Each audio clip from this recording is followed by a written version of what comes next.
In this video, we are going to talk about top 10 woodworking tools and accessories you must have 2022, so before starting this video, please like this video, and subscribe to our channel for the future updates.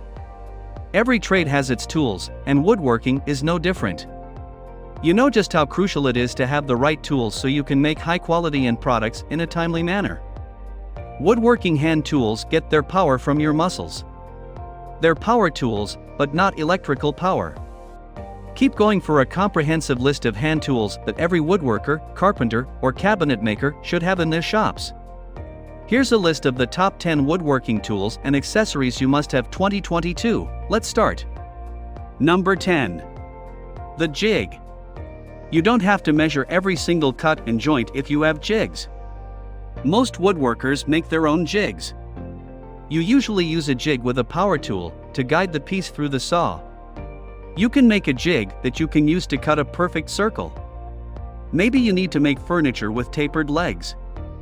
A jig will accomplish this without the hassle of remarking the angles on each leg. A dovetail jig does just that. It guides your wood as you make dovetail joints. Number 9. The hand plane. A hand plane is a key to versatility in your woodwork. You can flatten a piece of wood, add a curve to it, or square your work. Shape or chamfer your stock using a block plane. Once you have a piece dovetailed, you can smooth the joint with your hand plane, rather than spend endless time sanding. Your plane can ease the edges of a piece, taking the sharpness out of it. It is most important to make sure the blade of the hand plane is sharp. Use a little bit of oil on the sharpening stone and hold the bevel flat against the stone. Raise the heel a little, and hone it.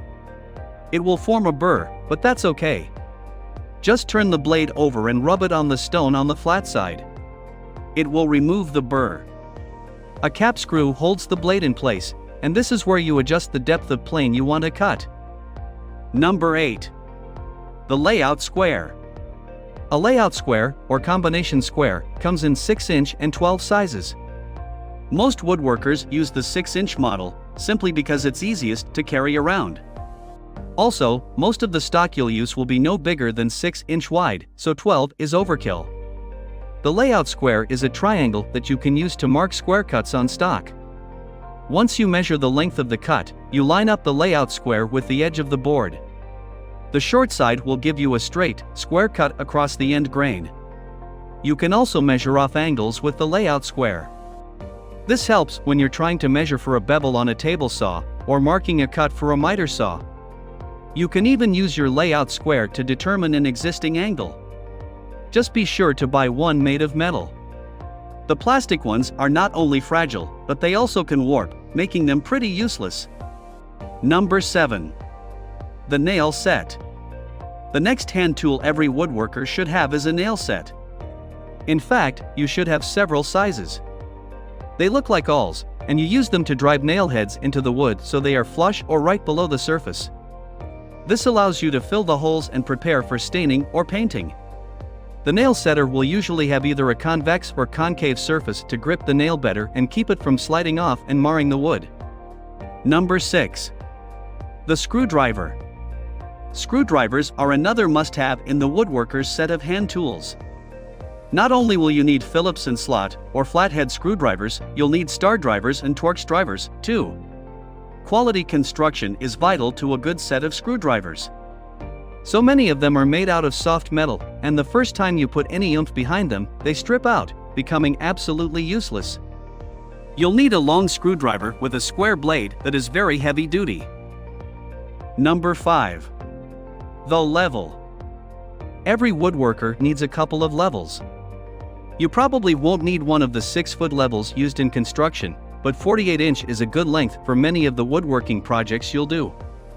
Usually, you'll also need an 8-inch level too, usually known as a torpedo level. You'll check the level and plumb of your construction. Level means horizontal, and plumb is vertical.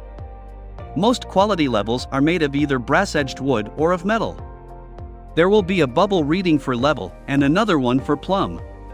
When the bubble is exactly between the lines, you have a level or plumb surface. You can also get string levels and laser levels, but the woodworker will use these types of levels the most often. Number 4.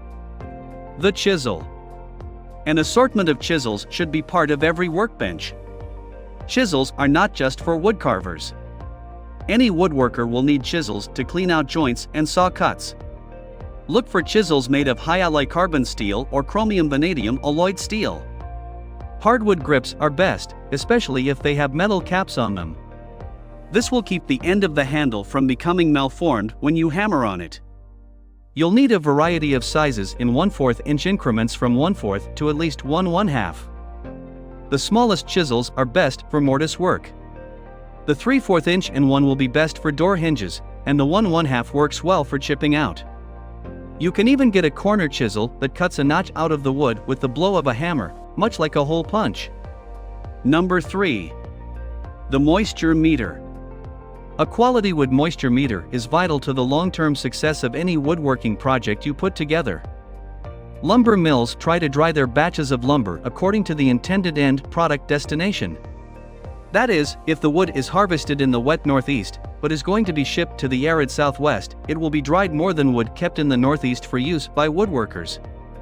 The success of your woodworking project, from wood flooring to kitchen cabinets to fine furniture, depends on the correct moisture content levels of the woods you use for your area of the country.